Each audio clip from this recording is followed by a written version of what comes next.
All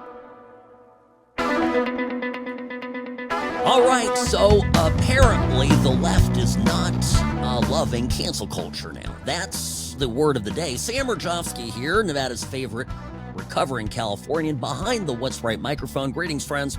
Welcome to the program. If you'd like to reach me, as per usual, sam@whatsrightshow.com is my email. And, of course, on X, formerly known as Twitter, you can find me at What's Right Sam. Okay. Jimmy Kimmel is off the air, and people are up in arms about this. The left, the media, well, they're crying tears of pain for the loss of freedom under the tyranny of Orange Hitler. Apparently, Trump has caused single-handedly for ABC to remove a popular, much beloved late-night TV comedian. Now, I got a couple takes on this. Number one, I understand, folks, I get it. Many of you, including my dear producer, Robbie, a little bit of disquiet over government pressure, seeming government pressure on the part of the Trump administration to interfere in content, okay, of a broadcaster. And my simple retort to this is that when Democrats are in power, when they have the White House, when they have Congress, they use that power to go against conservatives. And they've done this for decades. And by the way, when Republicans come into power, they don't do it back. They get hung up on their moralistic qualms. It's not quite the right thing. It's not true conservatism. And so, consequently, our country is being taken over by radicals. And this is happening not just on public broadcasting, on our public airways. It's occurring also, of course, on universities, on campuses, at high schools, elementary schools now becoming a battleground with all the interesting reading that the school boards are putting in. It's all there to indoctrinate us. And then when conservatives dare fight back, they're called book burners, right? And to me, it's analogous to this fight over Jimmy Kimmel. Now, I don't really, when you parse through it, it's not clear that Trump actually demanded his ouster. Of course, he wrote it on Truth Social. I get that. I'm not exactly certain what Brendan Carr, the FCC commissioner, did behind the scenes. So I can't say it's categorically a hit. And Robbie, by the way, I agree with you that Kimmel was on his way out as is. He hasn't been funny for years. His show is nothing but left-wing propaganda.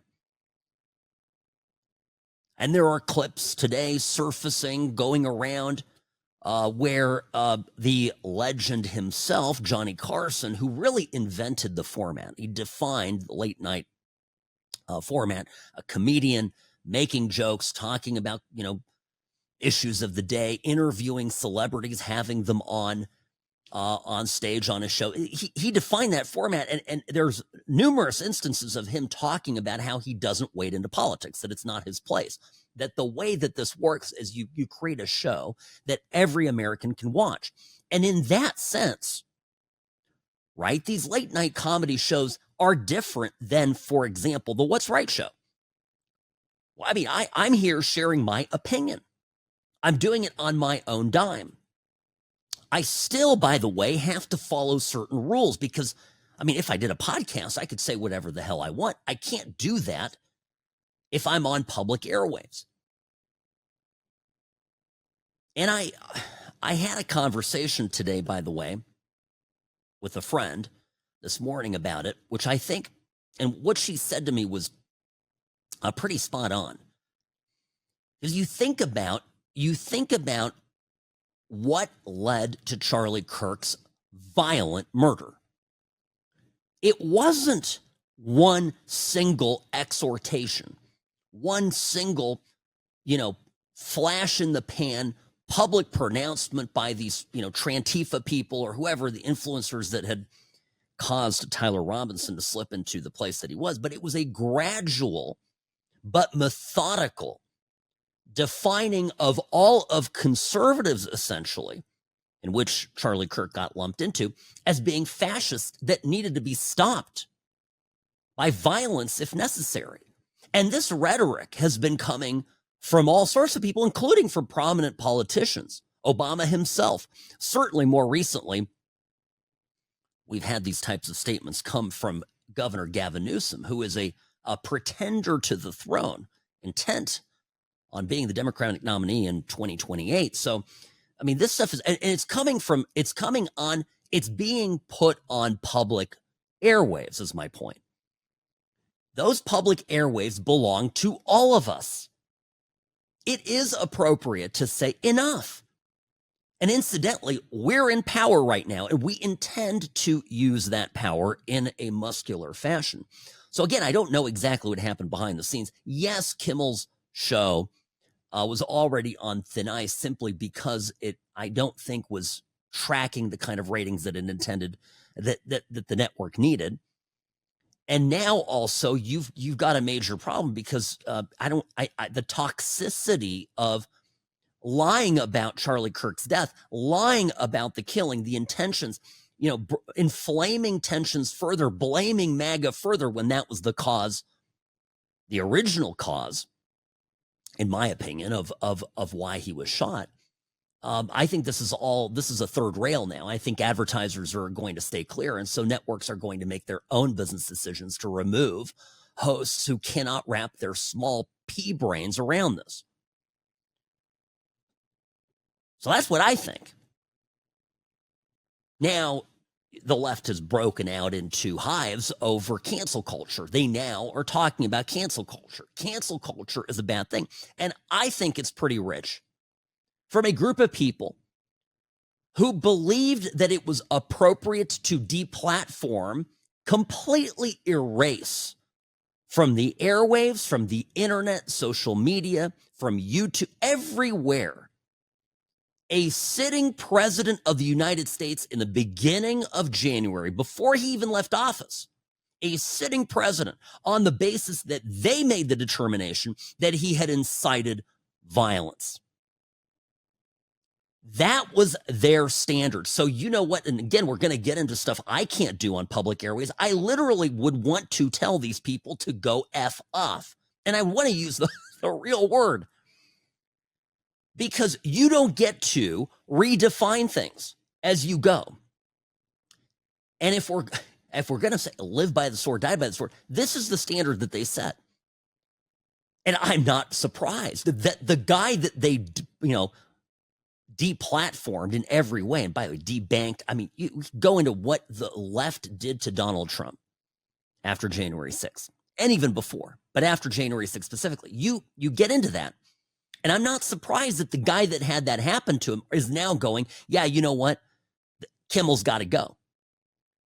You guys set the standard. This is an incitement to violence. They made those rules. And by the way, we'll get into this here a little bit too.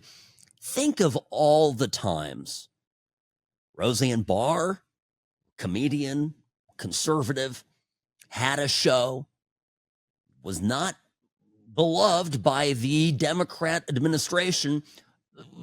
Pressure was put on them to get rid of her.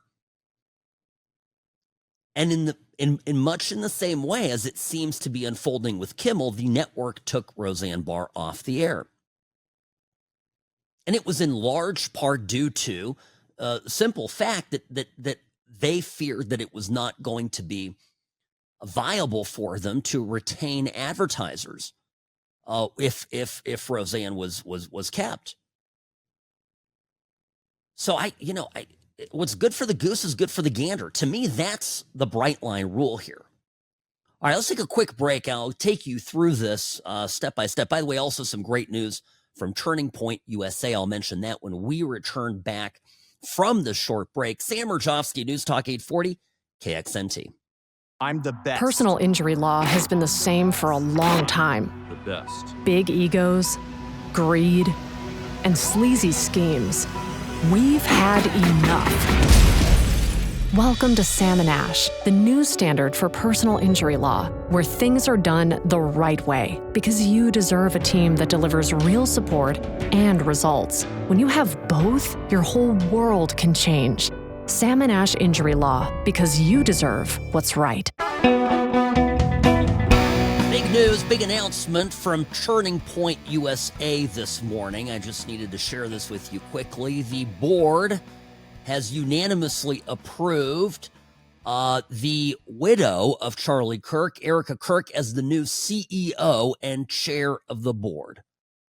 Apparently, in prior discussions, Charlie expressed to multiple executives that this is what he wanted in the event of his death. So, great news. And I actually feel confident there's no better person to lead the organization. And from me and everybody on this program and from Sam and Ash, we wish Erica all the best. Okay. By the way, speaking of this, before I get to the clips, I want to Rasmussen Reports published today a series of polls, one of which had to do with violent rhetoric.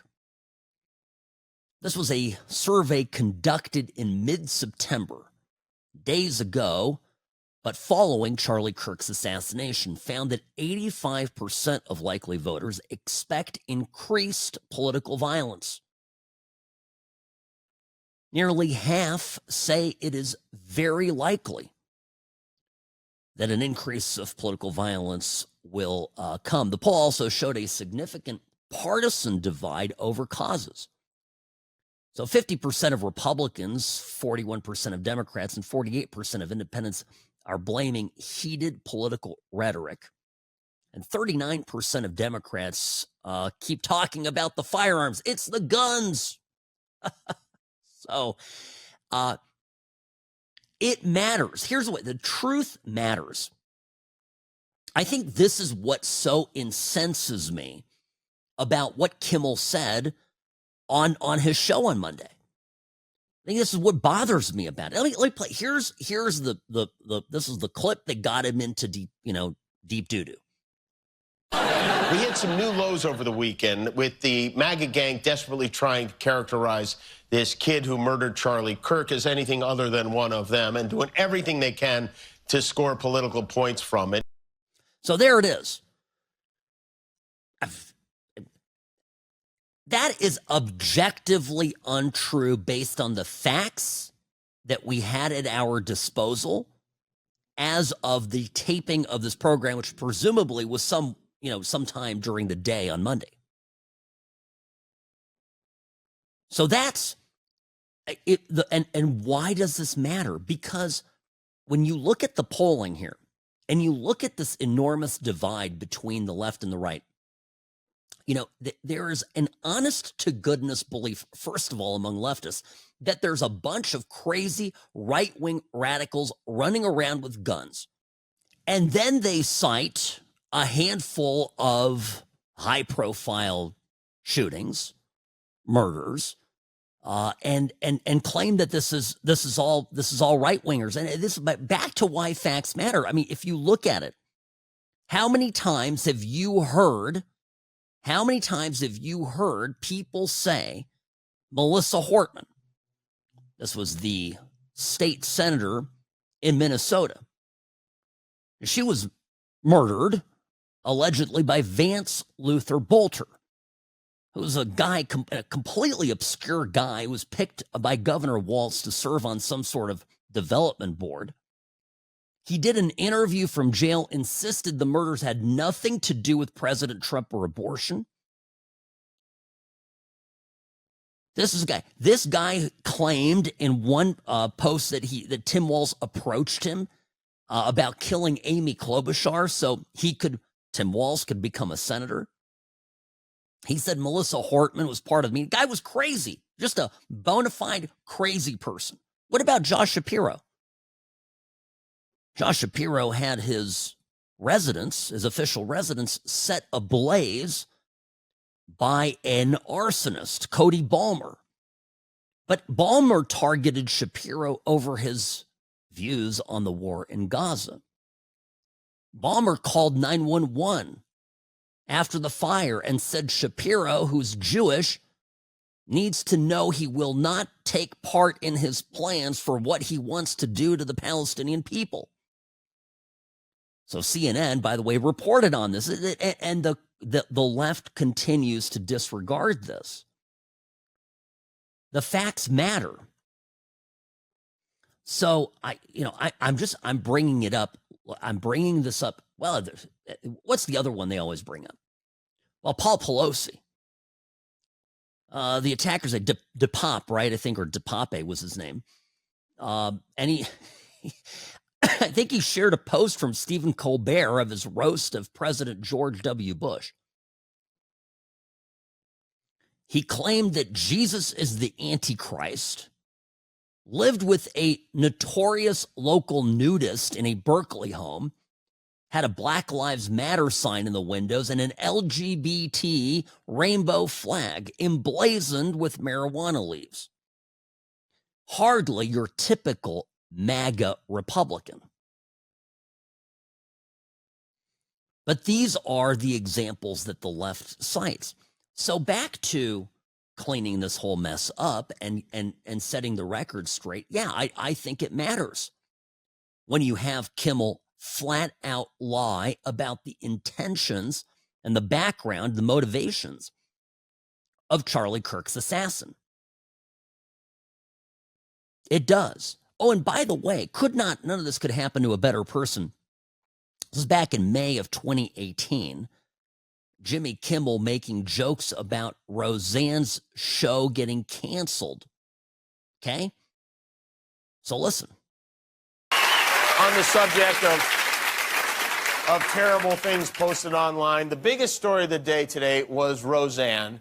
Roseanne, you're not going to believe this, but she tweeted something outrageous. I know, yeah, right. The president did it too. It's crazy. Anyway, ABC decided to cancel their highest-rated show, Roseanne, following a tweet in which Roseanne compared an African-American woman, a former advisor to President Obama, to an ape, which did not sit well with ABC management or anyone with a brain, really. So they announced that this first season of the show is also its last. You seem to be pretty happy about it. Okay. So making a distasteful joke that then gets political pressure on the studio apparently is acceptable when the shoe's on the other foot. How about AOC? Happy to see that Tucker Carlson got fired from Fox News. Well, plenty of times she said something similar to this. Tucker Carlson is out at Fox News. Couldn't have happened to a better guy. What I will say, though, is while I'm very glad that the person that was arguably responsible for some of the largest, driving some of the most amounts of death threats and violent threats, not just to my office, but to plenty of people across the country, I also kind of feel like I'm like waiting for the cutscene at the end of a Marvel movie after all the credits have rolled, and then you see like the villain's like hand reemerge out to grip over like the end of a building or something. But deplatforming works, and it is important, and there you go. Good things can happen. Good things can happen. That's the standard. I mentioned earlier the comments now, the clips emerging, several of them, of Johnny Carson. There was one conversation with Mike Wallace on 60 Minutes, and Wallace asks Carson, well, people say you never take on serious controversies. And Johnny Carson, the king of late night, never been anyone like him since, answered, well, I have an answer. I said, no, tell me the last time that Jack Benny, famous comedian, Red Skelton, for example, used his show to do serious issues. That's not what I'm here for. Carson added that it's a danger, a real danger, Once you start that, you become very self-important. You think everything you say has great import. You think you can sway people. It's not what you should do as an entertainer. So there it is. None of this has me too bent out of shape. All right. Now, speaking of Tucker Carlson, boy, every day there's a new gem from Tucker, and I've got the latest one that you do not want to miss. Sam Mirejovsky back in a moment.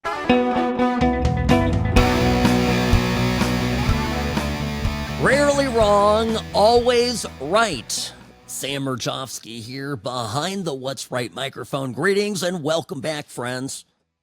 The What's Right show is brought to you by Sam and Ash Injury Law.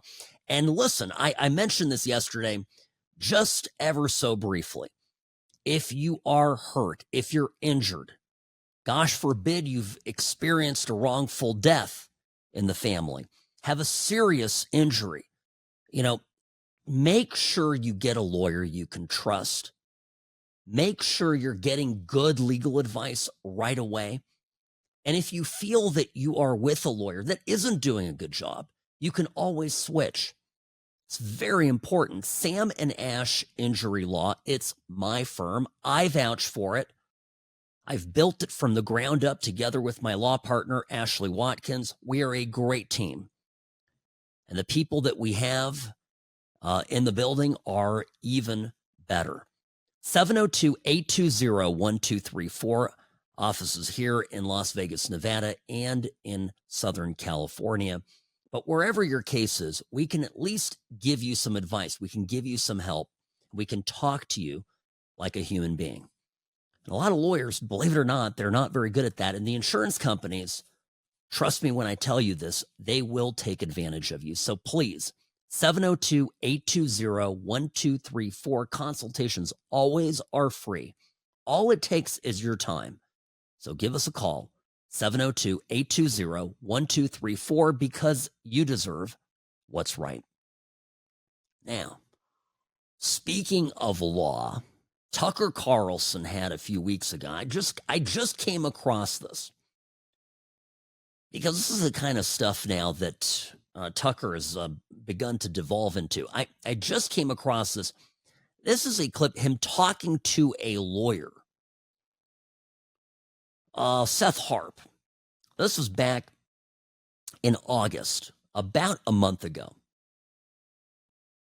And here is what Tucker and Seth are talking about as it relates to Sharia law. Well, you should know, Seth, that the real danger is Sharia law. Sharia law. And you can tell when you go to a place like Abu Dhabi or Riyadh, like, oh man, I hope we don't ever wind up with a society like this, with a rape rate of 0, where you leave your keys in your Lamborghini and don't ever worry about it being stolen. And, if people want to get wasted, they do it at home. You know what I mean? Yeah. I don't. Boy, I hope we don't wind up with that. Mm-hmm. Yeah, I think that, Sharia law is obviously just a punchline. I don't know that too many people actually believe in the reality of that. And sure, like I said, I'm a lawyer. I actually studied legal philosophy. Right. Sharia is not that different from other legal codes. What? A lot of our own legal code, the Anglo-Saxon common law, Anglo-American common law, derives ultimately from religious authorities. What is this? Sharia law is basically like, I don't know, like it's like the common law. It's what the... This is what Tucker Carlson has become. When we talk about disunity, by the way, in our movement, when we talk about how fractured we are, people like him and Candace Owens are to blame. Now, I'm digging this clip up from a month ago for a very specific purpose, because Tucker said something seemingly logical in the wake of Jimmy Kimmel's ouster from ABC News. Here were Carlson's comments yesterday on his program. This was on Wednesday, talking about hate speech laws. Hate speech. Listen to this. You hope that Charlie Kirk's death won't be used by a group we now call bad actors to create a society that was the opposite of the one he worked to build. You hope that. You hope that a year from now, the turmoil we're seeing in the aftermath of his murder won't be leveraged to bring hate speech laws to this country. And trust me, if it is, if that does happen, there is never a more justified moment for civil disobedience than that, ever. And there never will be. Because if they can tell you what to say, they're telling you what to think. There is nothing they can't do to you because they don't consider you human. They don't believe you have a soul. A human being with a soul, a free man, has a right to say what he believes, not to hurt other people, but to express his views. Okay, so in my latest installment of Why Tucker Carlson has devolved into a crackhead, a month ago, he's telling us, Sharia law, it's not that bad. You can just leave your car unlocked. What's so bad about Sharia law? Well, for example, under Sharia law, you know that apostasy is punishable by death, that leaving Islam or insulting the faith can be punishable by death. You can be subject to civil penalties, even like inheritance, loss of inheritance, or custody.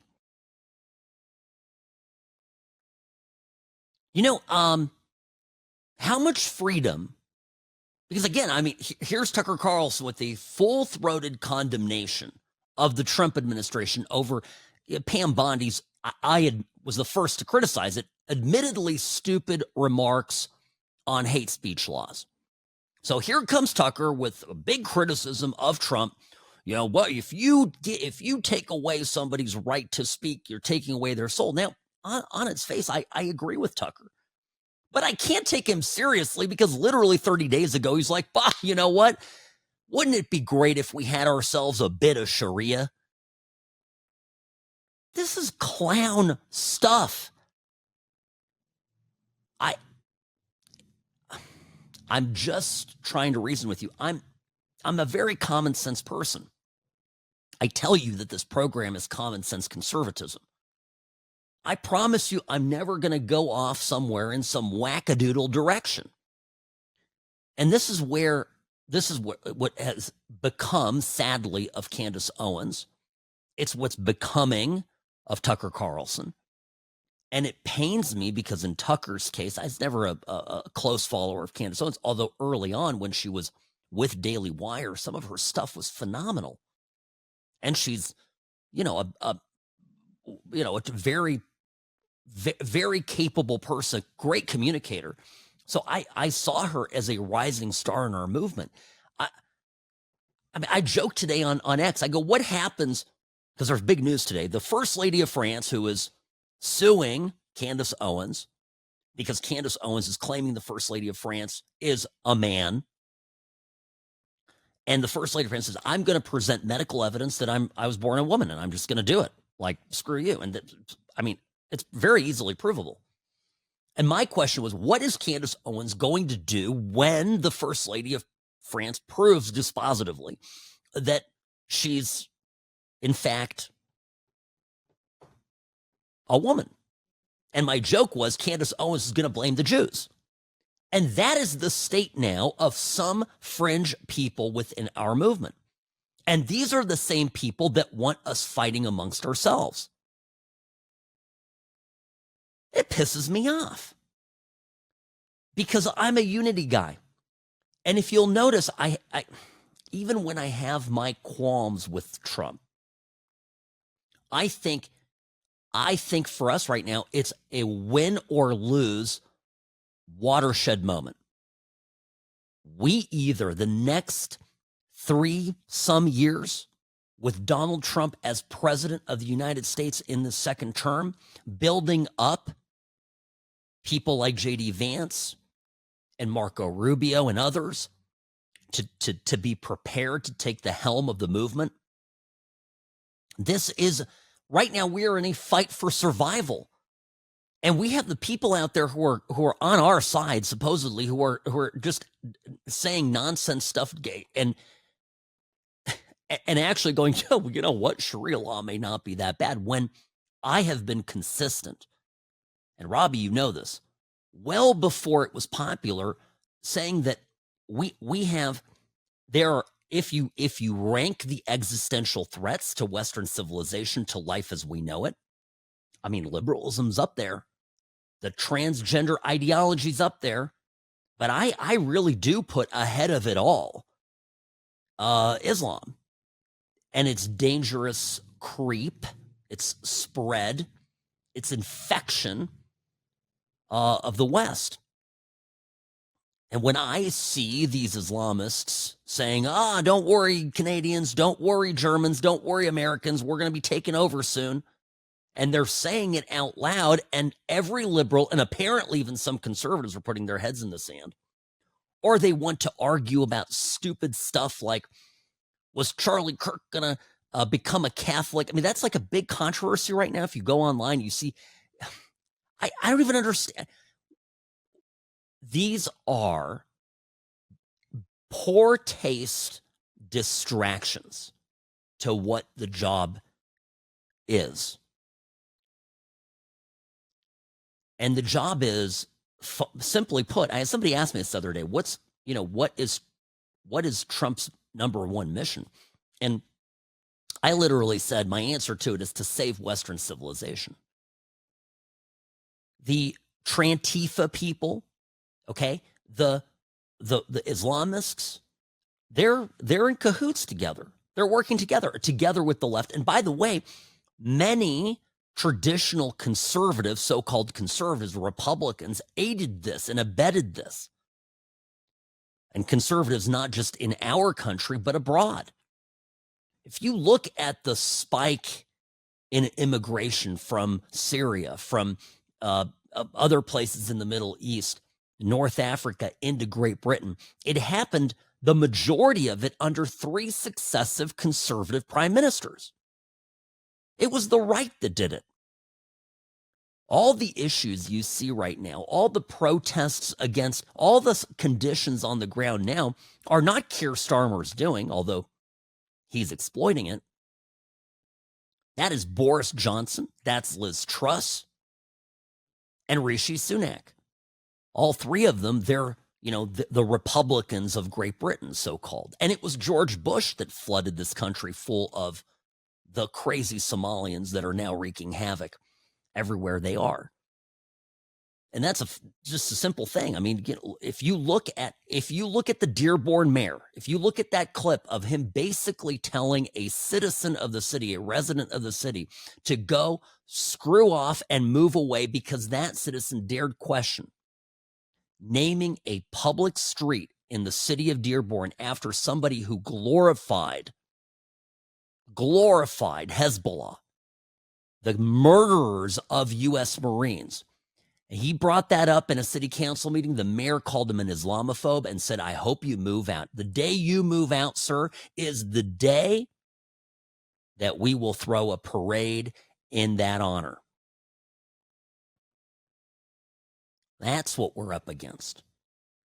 You're going to lose all. I'm telling you, we're going to lose all freedom.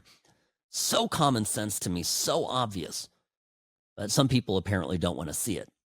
Sam Mirejovsky, News Talk 840, KXNT.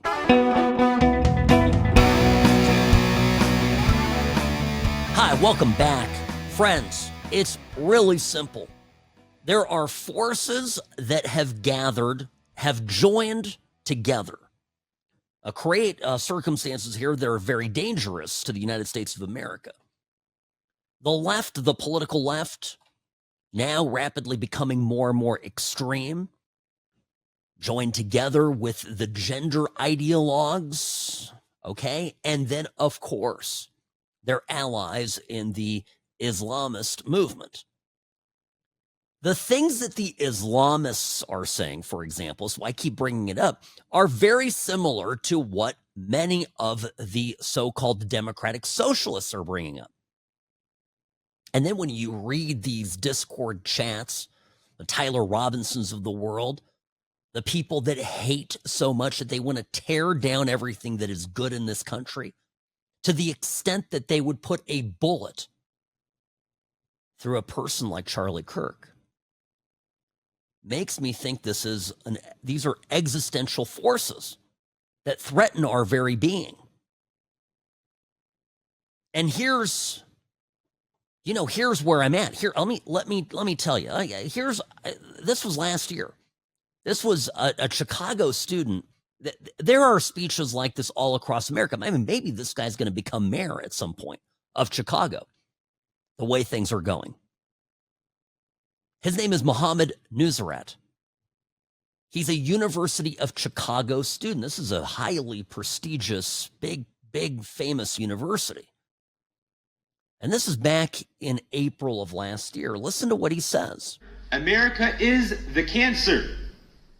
America, the American government, secularism, democracy, capitalism, these are cancers that have spread their illness all over the world. In America and in the Middle East.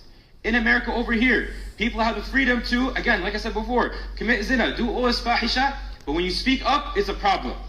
Non-Muslims are tired of this cancer.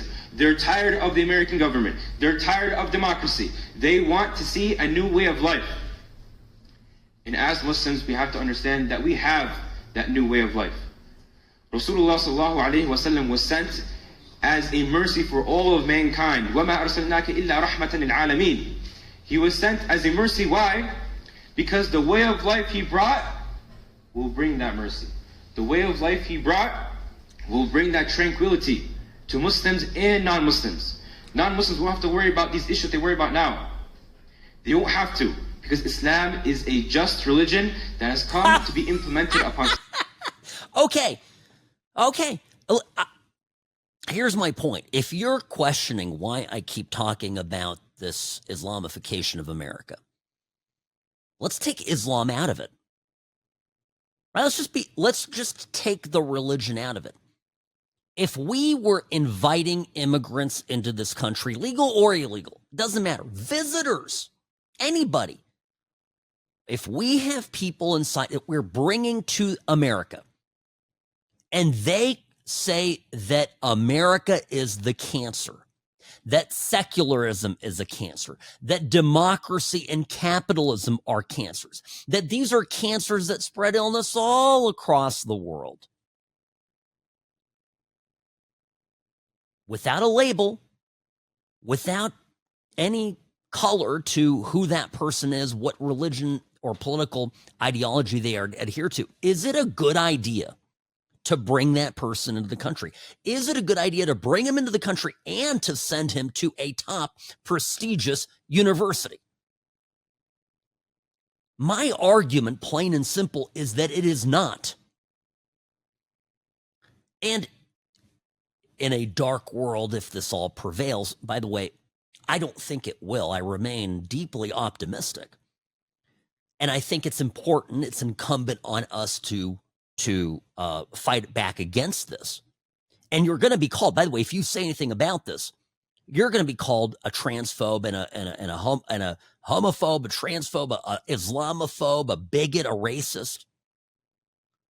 But those are, those slurs sort of bounce off me. But anyway, that you have to, because it's all ridiculous.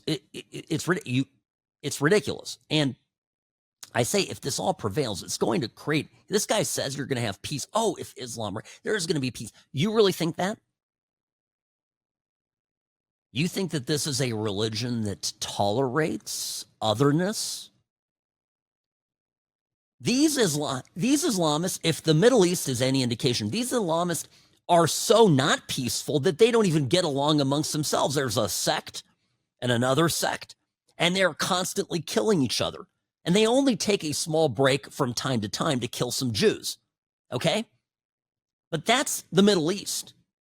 Death, destruction, secular violence,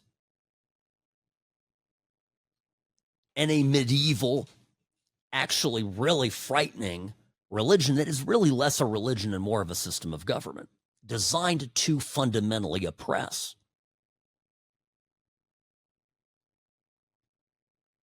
It's a strange time that we're living in, because on the trans side there's this nihilism, and this is also on the communist side, the democratic socialist side.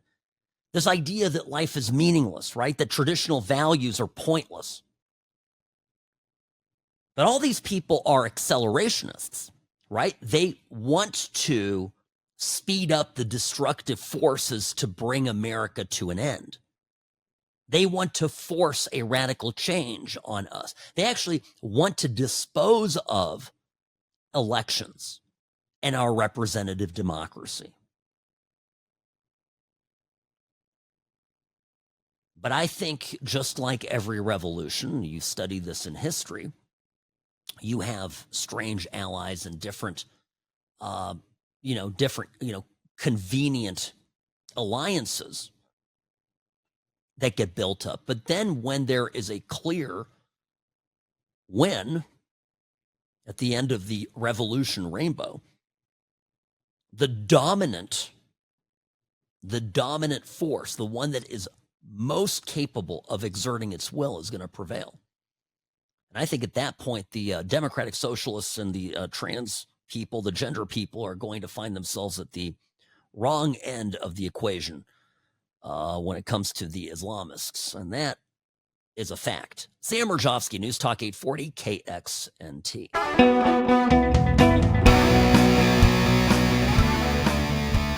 Making radio great again. Sam Mirejovsky here behind the What's Right microphone. Friends, so happy to have this time together. 2 hours every day, weekday, Monday through Friday, here on the airwaves. It means the world to me, and I thank you for your support from the bottom of my heart. I do enjoy this so much, and I love hearing from you, and so I appreciate all the emails that I've been getting this hour. I'll get to them here if I can a little bit. Got lots to cover still. Sam@whatsrightshow.com is the email. Sam@whatsrightshow.com. So let me tell you, I realize, right, Mamdani, the guy that's running for mayor in New York, I don't know if you've seen the latest poll numbers. It's looking good for him so long as all the other guys in the race stay in. I think the poll numbers may be slight good news that he's under 50%. He's at 47, 48, something like that. He's running as a Democratic Socialist. The next highest guy is Mr. Lockdown, former governor of New York, Andy Cuomo, who sent people's grandmothers to die in the nursing homes during COVID in the early days. I mean, this is the lineup. That New York City, I think some have argued, one of the greatest cities in the history of the world, and this is the best they've got. I mean, even Curtis Sliwa is a Republican running. Adams is third, I think. Is Adams third? So even Mayor Adams running as an independent, the current mayor of New York is polling behind Andrew Cuomo. And then the Republican is last. But it's no surprise there's like no Republicans in the city of New York, at least as far as registered voters go. So that's not going to happen. The emphasis is on the Democratic Socialist. By the way, if you'll notice, I'm not really harping too much on the fact that Mamdani is, himself a Muslim. I don't think that is as relevant as his policies.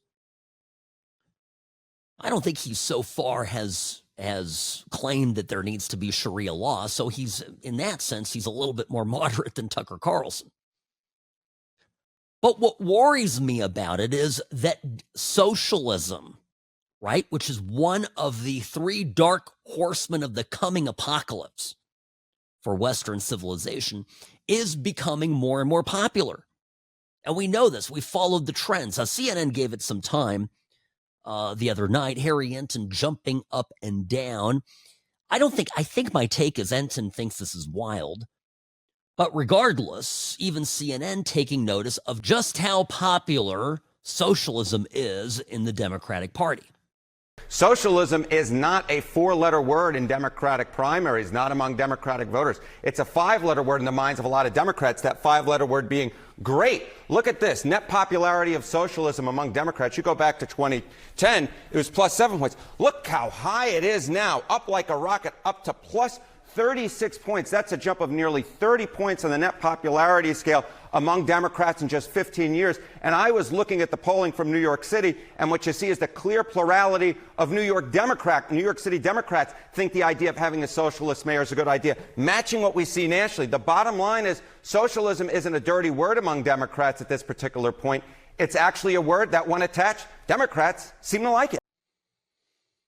Democrats seem to like it, yes. And by the way, what do they think of capitalism? That's another interesting one. What about capitalism? Yeah, okay. So if all of a sudden socialism is now a 5-letter word, great. What I would say is capitalism in the mind of Democrats is a 3-letter word, bad. What are we talking about? Net popularity of socialism among Democrats. Look at this trend. It was plus 8 points in 2010 on the positive side of the ledger. Look at where we are in 2025. Down. Falling through the floor at minus 13 points. That's a drop of over 20 points in just 15 years. So we see the exact opposite trend that we see at socialism, which is up, up and away. What we see with capitalism is down, down, down through the floor. This is a huge problem. Now, by the way, what does this mean for the mayor's race, right? It means that we're open to actually putting in a real socialist mayor, not as a slur. Right? This isn't like me saying, that that Democrat is a socialist. We called Bill Clinton a socialist. No, these are honest to goodness people that are calling themselves socialists. The mask is fully off. The Democrats are now embracing it. And there is an opening to actually be elected to a major office in the country as a socialist. We are devolving into a third-tier banana republic. What about if you look at the larger population, Harry? Is it the same type of thing? This is where the danger is for Democrats, because if socialism plays in Democratic primaries, it does not play in the general electorate. What do we see going on here? Net popularity among all adults. Capitalism is on the positive side of the ledger at plus 12 points. Socialism way, way, way underwater at minus 18 points. So that's capitalism running away by 30 points over socialism. That is why Republicans are thanking their lucky stars if Mamdani, in fact, wins the general election, because they feel like they can play off of him, because socialism may play in New York City among Democrats, but among the general electorate, Donald Trump and the Republicans are saying, hey, look at the socialist mayor in New York City. This is what we're dealing with. So again, something may play in Democratic primaries. It may play in the very Democratic city of New York. But among the general electorate, Republicans are salivating at the idea that they can run against a Democratic socialist being the mayor of New York City. Wow. For now. That's my commentary. For now. But this is why we are in the midst of such an important culture war. And one of the reasons, and I'll say this is hugely important, before he died, Charlie Kirk was repeatedly talking about how important it is for us to have a plan of happiness for Americans, that Americans who are happy, who are satisfied, who are married, have kids, go to church, have jobs, are able to buy homes, aren't going to go off and join a socialist revolution. This is, by the way, this is what Charlie Kirk said to Tucker Carlson, getting agreement from Tucker on this. It's not a classic conservative position, but I think that for today's time, this is the right conservative answer to the false siren song of the Democratic Socialists. Political radicalism needs a catalyst. Political radicalism does not come out of peace, prosperity, rising wages, stable families, church attendance, and happy people. Happy people, grateful people, do not get behind Vladimir Lenin, and they certainly don't get behind Chavez or Castro. That's right. People that own nothing, that feel like their property is diminishing, or they don't have property, or their dollar is diminishing in value, they start to look for alternatives. And so the political project in front of us as conservatives should be, how do we actually de-radicalize the country in the next couple of years? That's my obsession. And that's why I say I try not to think about all this other stuff, because it just, it's so much brain space. My number one obsession is I know what is coming next. Yeah, he saw it, right? And again, I think a lot of young people are persuaded by the socialist argument because they feel helpless in this economy. people making good money out there. Some couples, making $200K a year in places like California and New York City, they can't afford a home. Not a home anywhere you actually want to live. I mean, this was not the case in my parents' generation. Yeah, you had to make good money to live in a nice place, but it was not impossible. It was not unattainable. And if you were willing to, make some small sacrifices in location, it was relatively easy to buy a house. This was at a time when interest rates were really high. So it's not just driven by rates. It's not driven by the central bank. It's driven by something else. Now, I'm of the belief that the number one thing that is important in society is to have law and order. I'm of the belief that more housing is available and more housing is attractive to purchase when there is law and order across the board. Think of how much home prices, and I because I know California, I used to live in Southern California. I, after all, am Nevada's favorite recovering Californian. I can tell you this. Home prices in Orange County shooting up through the roof because frustrated Angelinos are moving down to Orange County and are crowding the market. It's a real thing.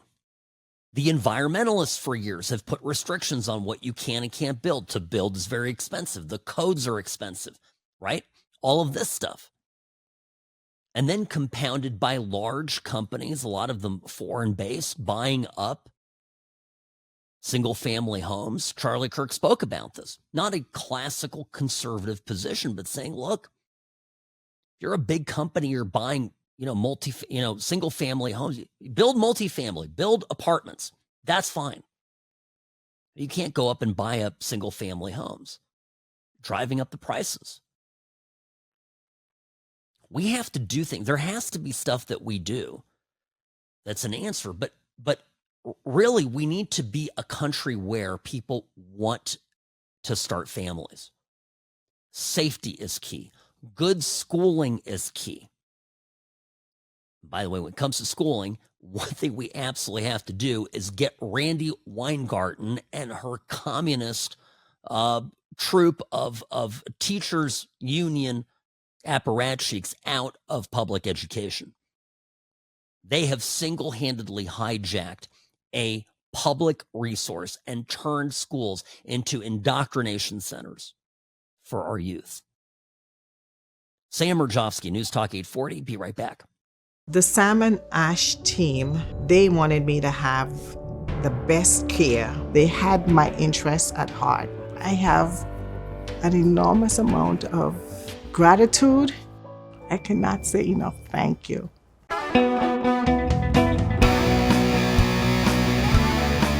Hi, welcome back. Sam Mirejovsky here behind the What's Right microphone. So Trump has designated Antifa a major terrorist organization. Here's what we know. On a post on Truth Social, Trump announced, quote, "I'm pleased to inform our many USA patriots that I'm designating Antifa, a sick, dangerous, radical left disaster, as a major terrorist organization." Trump adds, "I will also be strongly recommending that those funding Antifa be thoroughly investigated in accordance with the highest legal standards and practices." Now, immediately, a lot of people came out and said that this is dumb because Antifa is not an organization.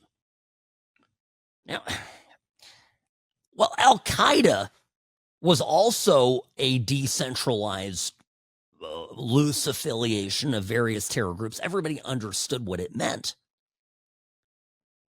By the way, there have been presidents in the past who've declared war on the mafia.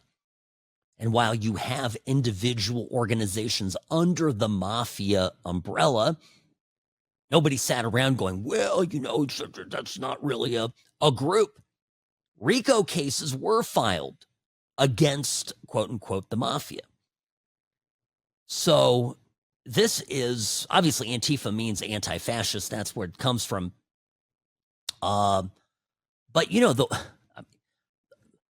we go back to the violence of the Weather Underground, the group that was in part founded by one of Obama's mentors, Bill Ayers. You know, this is what needs to happen. I am convinced, and again, it's not a free speech thing. I am convinced that the violence that we see perpetrated by Antifa costs money. Somebody is funding it. There is also some centralized planning and coordination among these various groups. And they are conspiring to terrorize people. The entire purpose behind Antifa, you can ask Andy No. I mean, the guy had his face slashed and almost lost his vision after an Antifa attack in Portland, Oregon. What they do is if conservatives come out, if there's a prayer vigil for whoever, if there's anything like that, they come out and intend to disrupt it. And it's not actually to fight fascism. I love there's a piece in The Spectator today about the F word, the left's favorite F word, of course, related, meaning fascism. It's not to disrupt, it is to silence people with dissenting political viewpoints.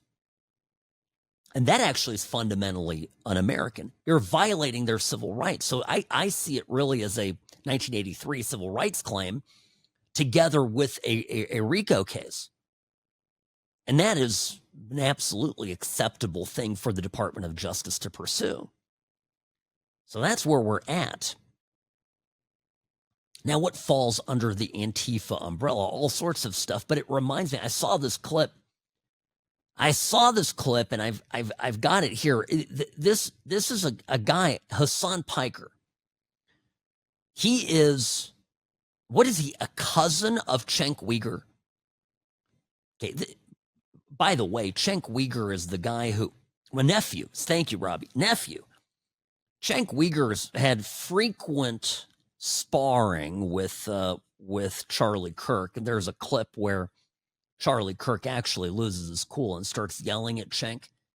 He's like, Cenk, you're not Cenk, right? Cenk Uyghur.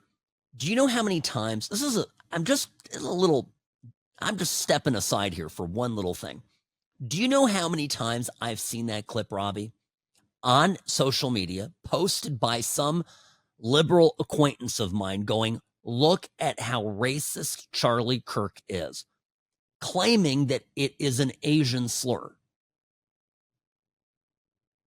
All the time.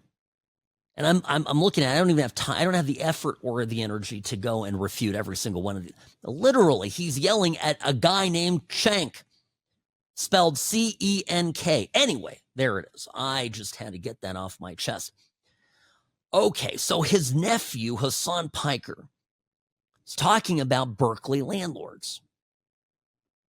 Now, I tell you, I am just curious. Let's talk a little bit here about free speech, since Tucker Carlson is concerned about that. Let's bring this up. What do you think this sounds like? Poor people that they can afford housing in Berkeley. I don't know how that works. My understanding is that the property owners who have properties there choose just not to rent it at all. Yeah, kill them. Kill those motherfuckers and murder those motherfuckers in the street. Let the streets soak in their red capitalist bloods, dude. Wow. That's pretty violent. Now, the standard, very loosely, for where speech crosses the threshold into incitement, the factor that matters is imminence, right? The immediacy of a threat like that to be carried out. But you're targeting somebody specific, which is landlords in Berkeley.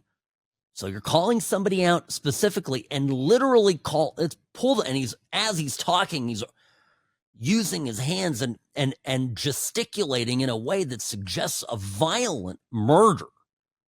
of someone simply because they're property owners. You know, this kind of stuff starts to hit pretty close to home to me, not because I'm a landlord, but because I had family, my grandparents, great-grandparents in Czechoslovakia following World War II, get occupied, have a Russian-supported system of communism come in and take the country over and begin to actually do this. To show up in the middle of the night to people who own property and to beat them and to murder them and to take their property. But I have some bad news. I have some bad news for the Democratic Socialists. I don't think what they realize is going to happen because history repeats itself.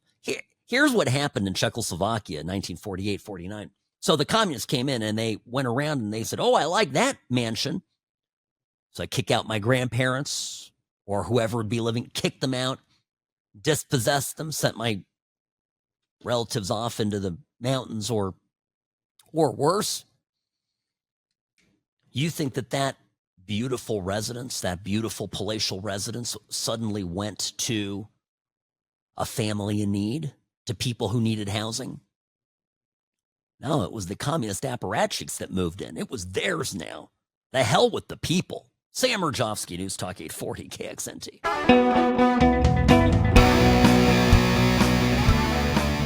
I think maybe that's the most astonishing thing about these Democratic Socialists, the people that support it. It's almost as if they've never opened a real history book. Sam Mirejovsky here, friends, Nevada's favorite recovering Californian. I'm here, I'm in studio, I'm doing it, I'm not giving up. Plain and simple. This stuff has to be said. If you're just joining us, right before the break, I was mentioning how when the communists came to power in Czechoslovakia, it's my parents' country where they were born and raised, when the communists came to power in 1948, they began to systematically dispossess the so-called oppressors. And Cenk Uyghur's nephew just went on a rant on a podcast calling for the blood spilling of landlords, calling for them to be violently offed, murdered, assassinated. Because, why? Because they own property and because the rent is too damn high.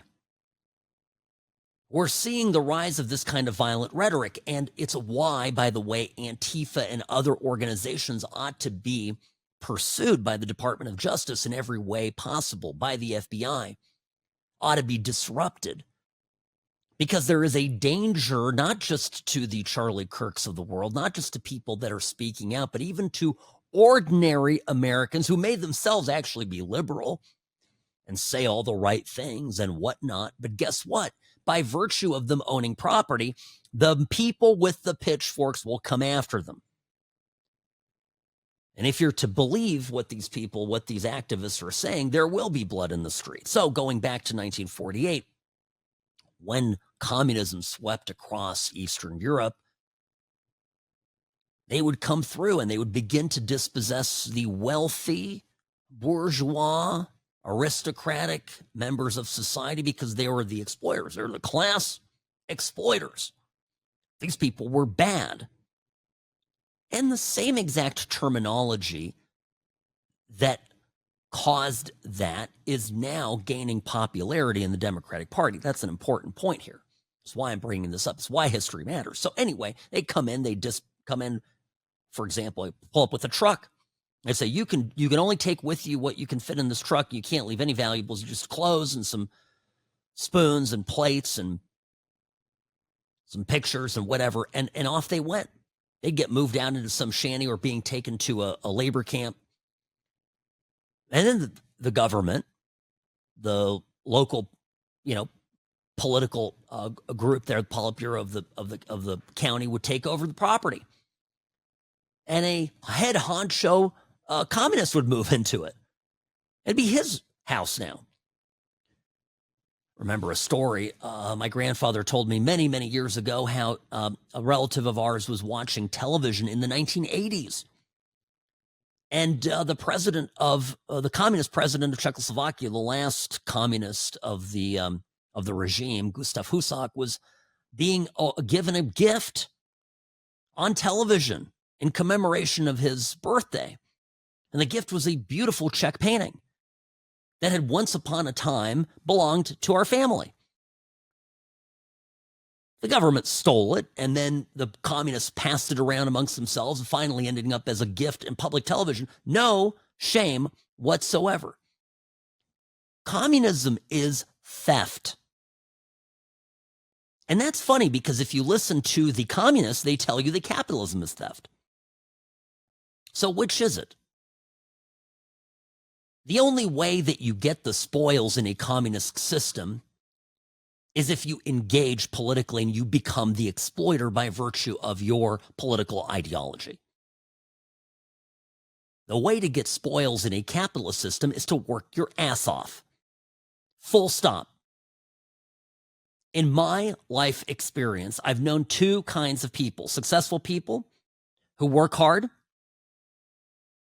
who put in the effort, who take risks. They make money. I've met plenty of people who are highly, highly intelligent who don't put in the work. So I'm long convinced that intelligence is only, a moderate factor, meaning again that it's not really a matter of your birthright. You can't say, well, I'm sorry, I was born kind of not that bright. I know plenty of people who are actually a lot less bright than me, in my opinion, humble opinion, but are by orders of magnitude many times more successful. And I always point to drive.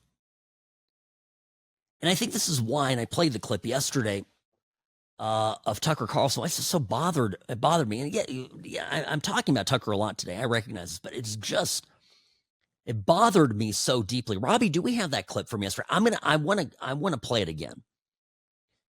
Because Tucker Carlson explaining why a now Republican MAGA-aligned billionaire, Bill Ackman, why he is successful. And he's trying to denigrate, actually, Ackman's success. If you missed it yesterday, I'm playing it again because it fundamentally bothered me because it's really no different than what the communists would say. It's no different than what the democratic socialists are saying right now. It's very seductive to tell people, impressionable people, oh, that guy, his money, his billions or millions or hundreds of thousands, whatever success he has in life, he didn't really earn it. He only has it because he's quote unquote, oppressive. Excuse me. What does he call it? Oh, clip. We got it. Okay. It's loaded. Well, because he's aggressive. That's the word. Sorry, trying to do two things at once here, folks. Live radio, forgive me. Here's the clip. And the point I was making had nothing to do with Bill Ackman being a criminal or even being an Epstein friend. I mean, I don't really know anything about that. I don't know much about. I'm not accusing Bill Ackman of a crime, and I'm not accusing him of, being a sex creep or a Mossad agent or anything like that. I don't think that. I don't know that for sure. And I wasn't trying to say it. What I was trying to say is that Bill Ackman is not creative, not particularly intelligent. Bill Ackman is worth $7 billion. So you have to ask, how? And it seems to me that Bill Ackman is rich for the same reasons that a lot of other people I know are rich, because he's hyper aggressive and he's well connected. He's not rich because he's smart. He's hyper aggressive. Hell, he's worked his butt off. I think Ackman's, by the way, very smart. And I called this a dog whistle, sort of I said this was, to me, an anti-Semitic, it had a tinge of anti-Semitism to it. But it also is the kind of language that is used by the left. And I think on the right, we have to fundamentally avoid this. It even bothers me. I see Cernovich writing a lot about the billionaires, the tech billionaires, derisively speaking about their wealth. I understand that they have a lot of influence because they have money. But I always believe that ideas are supreme and above, rise above financial clout. And because I've witnessed many times bad ideas get funded, massively funded, and they still fail. I mean, look at USAID. Look at all the nonsense stuff that we pushed out there, and it was still a failure. The Biden people, Obama people, all the deep state money going out there, funny money flowing into countries around the world. By the way, Robbie, I never told you this. I had a funny story. I don't think I know we haven't talked about it, but I don't think I mentioned it on air. I was talking to I'll be very circumspect about this because it deals with some inside information in the, in Czech government and media. But I was talking to a well-placed source in the Czech Republic, somebody I trust explicitly on this. And he was telling me about a number of journalists in the Czech Republic, like now, currently, who are having to sell their second homes, having to sell cars. They're in financial crisis. And what is suspected is, and even politicians, even Czech politicians, there have been some cases of people having to file bankruptcy and lose, all because USAID cut the funds. I don't think we quite recognize how much money we were just blowing around the planet. And by the way, we're funding people who were actively working against Trump, actively working against the United States. This was the deep state in America funding a revolution against Trump. And so my point is, with all those billions of dollars of funny money floating around the planet, Trump still won in America because ideas still reign supreme. And I would caution conservatives against playing the same game that the left plays, this class envy game. It's terrible. It taps into one of the most base of human emotions, a big weakness, envy, avarice. Right? It's a pathetic emotion. And once you begin to tap into it, you start to get very angry and you start to become a manipulated asset of these democratic socialists. Trust me, this is how they get people. And so Charlie Kirk is right when he talks about how there has to be an alternative vision, a plan of happiness for young people to follow, attainable goals. And I would argue a safe society. And we got to get rid of all of this, crazy indoctrination. Okay, quick break here. We'll be back in just a moment.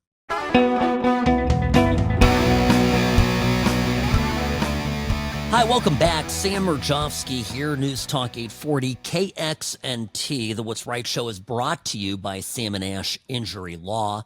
If you get into an accident, if you experience a loss, if you have, gosh forbid, a wrongful death in the family, you have an elder abuse case, sexual abuse cases. These are all things that we do here at Sam and Ash Injury Law, and you need to have a lawyer you can trust on your side, even if it's just to get some advice. A lot of times people try to do these things on their own. They rely on the insurance company, and ultimately it turns into a pile of frustration and a result that is often unfair. Call Sam and Ash Injury Law for some advice, for some guidance, for some help, and talk to people you can trust. 702-820-1234, offices in Nevada and California. 702-820-1234, because you deserve what's right. Now, I want to talk about this, folks, here, because there's a story that's been developing over in Delta State University. This story, this is in Mississippi, and apparently there was a young man that was found hanging His name is Trey Reed. And he was found, there's been some disputed reports whether he was in a dorm room or hanging from a tree. And the county coroner there ruled the death to be a suicide. They have some reason to believe that. And there's a growing, there's a growing controversy saying that is not what actually happened. And I'm bringing this up because it may become a much bigger story than it currently is. I always want us to be able to look, around corners and see something that's coming up. Ben Crump is a leading Democrat trial lawyer who is very active on these civil rights cases. And he's an activist, the opposite of what Salmon Ash injury law is all about. But anyway, it's not the way I practice. But Ben Crump's out there, and he announced 2 days ago that he's been retained by the family and is going to undertake an independent investigation. A bunch of people out there are already writing that this was a lynching. The NAACP put out a post yesterday. While initial reports offered no evidence of foul play, you'd have to excuse our skepticism amid growing racially motivated violence targeted at our communities across this nation. So while we await more formal autopsy reports and information, we offer this piece of history at the level of certainty. Our people have not historically hung ourselves from trees. So there it is. The left is so desperate to have its own victim, preferably of some racist right-wing violence, that they are now doing a full court press to make this, right now, a seeming suicide, appear to be something quite different, something quite more nefarious. And once again, the central pivotal figure of this is a Democrat-connected trial lawyer. If you remember, this was my principal problem with Massey teaming up with all of these known Democratic Party operative hack trial lawyers to talk about the Epstein mess. To me, it was, it's not anything any Republican should ever engage in. I mean, people, of course, Lisa Bloom is a known operative, but a handful of them. The other big one. Oh my gosh, Robbie, why is it not? The name is escaping me. Well, he's the head Epstein lawyer. But regardless, okay. So the point is, these are people that have historically been top Dem operatives, and they're always arriving on the scene to agitate for a message or an action that is going to harm Republicans. So my 10 cents on this is, and I apply this to everything across the board. I'm not a conspiracy theorist. I'm a lawyer. I'm an issue spotter, and I have to look at things with a certain degree of sobriety. Fine. Do not figure out. I don't know if an autopsy can prove if something's hanging is a suicide or not. I don't know. I think probably not. But I am skeptical. I'm always skeptical, and I look at what people's motivations are. So this will be an interesting thing to watch, and we'll see if it balloons into something more. And if it does, you'll remember this and see I told you so. So anyway, this is, and it goes back to every conversation I have with somebody who disagrees with me politically.